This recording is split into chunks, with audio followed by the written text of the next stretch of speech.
Well, it was the face of food in Hamden for decades. Now a new spot is open where Cafe Hon and that giant flamingo once stood. WMAR 2 News' Kristi Harper takes us to the new restaurant where the owners say they're trying to keep things true to the Hamden spirit, funky and cool. It feels great in here, the storytelling vibe, a very human space. A little over 2 years ago, Tony Foreman decided to take over the space where Hamden institution Cafe Hon resided. What can I get started for you? Coming to Hamden, I mean, it feels important. The neighborhood is in its way a crossroads of the city. This is happening amidst a changeover in many of the spaces along Hamden's main street. A change seen in similar neighborhoods across the country and often means the demise of a local feel. But Tony says that wouldn't work here. Trying to turn a neighborhood as unique and diverse and as funky and cool as this into some other sort of, redone, remade strip mall would be atrocious. Tony, along with executive chef and co-owner Cafe Hon, has created their version of funky and cool with The Duchess.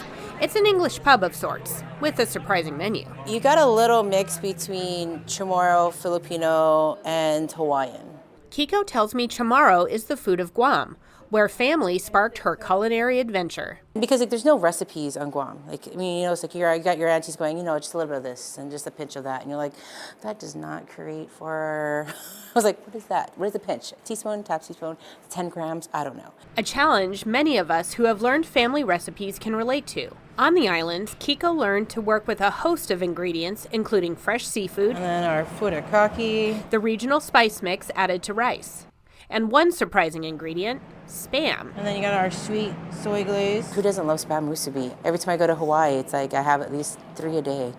She says around the time Spam became a food staple in Hawaii, it also came to Guam, and people there incorporated it into their cooking traditions. It's just salty pork.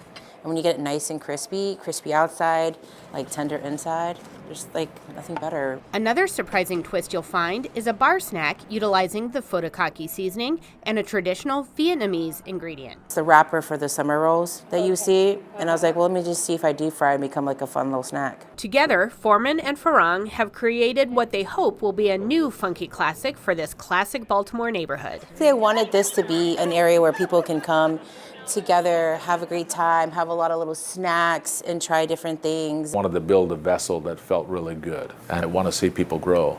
And Kiko is a really remarkable young chef, a young person. In Hamden, Kristi Harper, WMAR 2 News.